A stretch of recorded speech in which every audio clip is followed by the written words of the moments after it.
Today we're going to look at the SWIFT system. You guys have heard of the SWIFT system. Some of you may know some of what we're going to talk about today. Some of you may not. But it is very important. We're closing in on a date that if this date is reached and a bank is not doing what they're supposed to be doing concerning ISO 20022, then that bank doesn't get to do business. And this date and this time is fast approaching. We're going to look at that because that's important for us to see. And we're also going to talk about a few other things that are very important. You'll enjoy today's video. Let's go ahead and get started. XRP is at 53 cents. Looks like it's holding its own for now. Let's look at Quant. Quant's at 65.97. It's fluctuating a little bit there. Waiting on the bull run. Let's take a look at Crypto Trading Fund. Okay, it's up at $1.02. So we look at the 7-day chart here. You can see the volatility did express itself quite well. You saw that yesterday. Is this an accumulation zone? Some may ask. Yes, anything $1 and under I've thought as a place to purchase according to past volatility. I believe that volatility will increase, and so I would buy some for myself. I've bought some to hold some, and I buy some to trade to earn money on the volatility, because any asset that has good volatility can be fun to trade in. Wouldn't you agree? They've got a lot of good plans going with this, so I believe by holding some, be making some money in this asset. And the only purpose that I buy any of these tokens is to make money. Same with XRP. I don't buy it just because I love it. I buy it because I want it to increase and I want to be able to sell all of my cryptocurrency for an enormous profit. Don't you? Isn't that our purpose? So don't fall too deeply in love with your cryptocurrency. Be enough in love with it to date it for a while and then get the profit that you want to get from it. So sounds kind of rough, but that's the way it is. All right, let's move on. There is a decent wallet sale going on right now. You can use my links in the description. Click the link that's popping up here. You can get the decent wallet from the 8th until the 13th on Sunday. You can get a decent wallet for $89. That's a 44% discount. You want to take advantage of this, I promise you. You're probably going to pick one up anyway. This is the best time for you to get one that I've seen. This is $89 for a decent wallet. You know how it works. You can unlock it with your thumb. Anyway, but you can use just a password. It links with an app that comes with the device, and you download the app, and then when it links to it, you get to the large screen of your phone to be able to do all kinds of things. There's trading tools in there. It's a good time to get one. Use the link again that's popping up and pick you up one for $89 from the 8th until the 13th. So here we are at swift.com, and look at the first thing that's said on this page. ISO 20022, focus on payments instructions. The latest news on ISO 20022. Look here.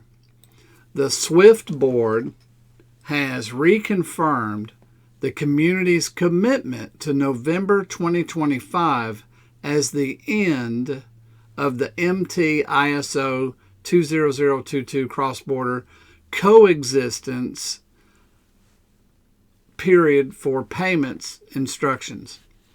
It's also emphasized that priority should be given to payments instruction messages to ensure operational continuity and ongoing interoperability.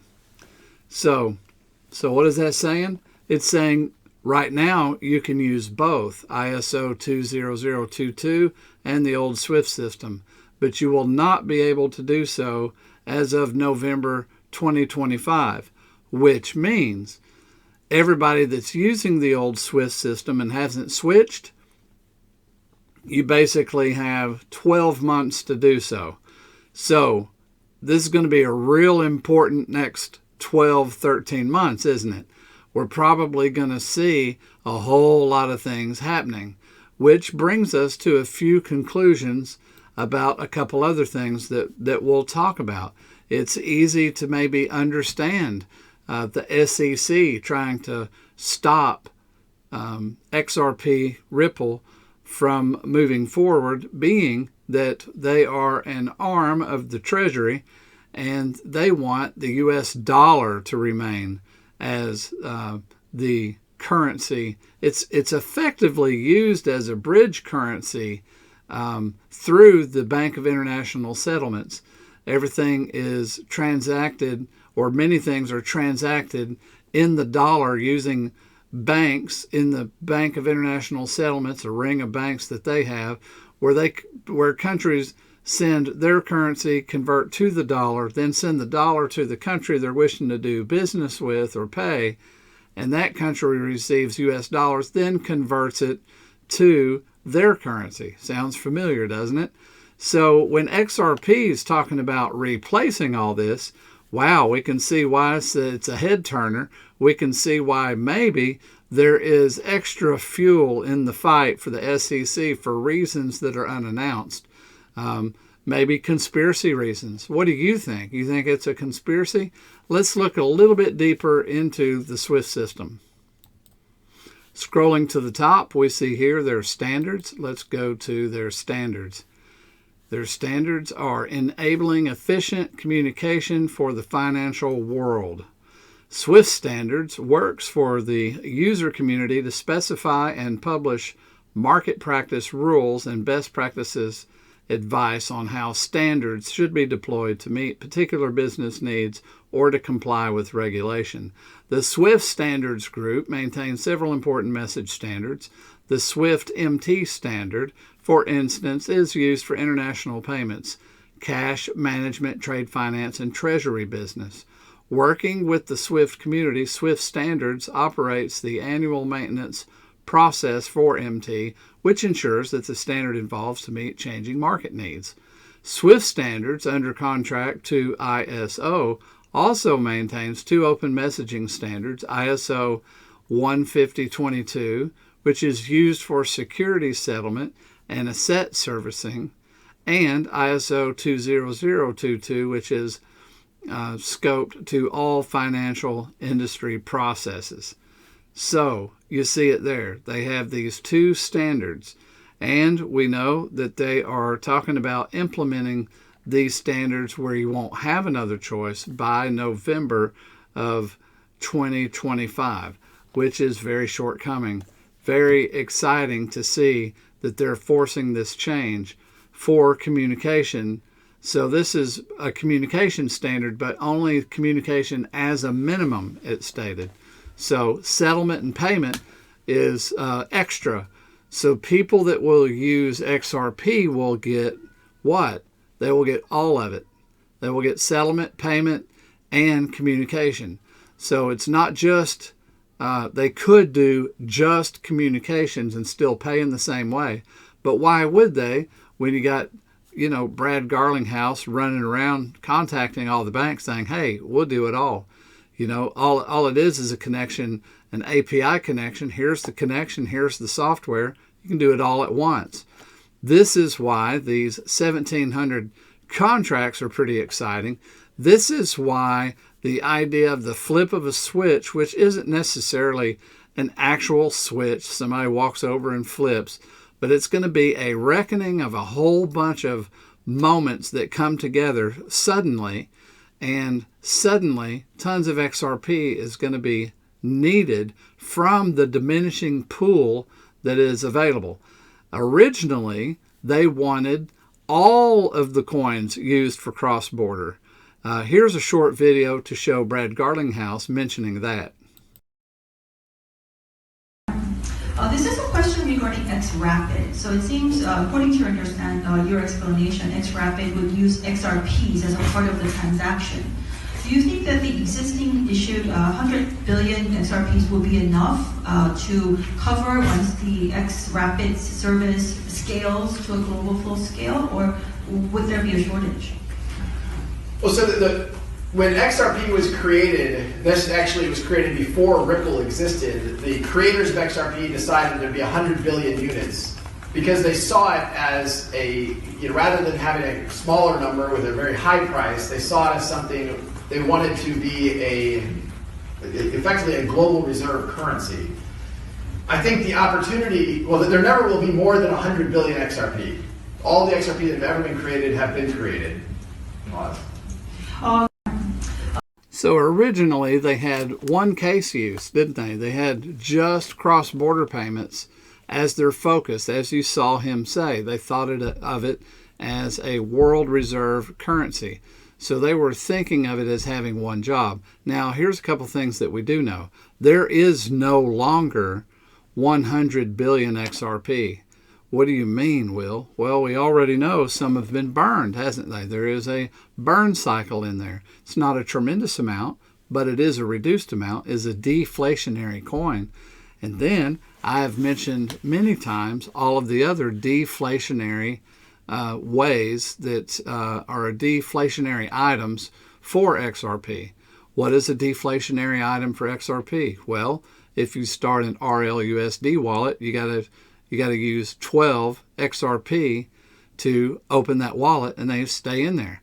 You can't use them for anything. So they can't do two jobs at one time. So that job's already taken.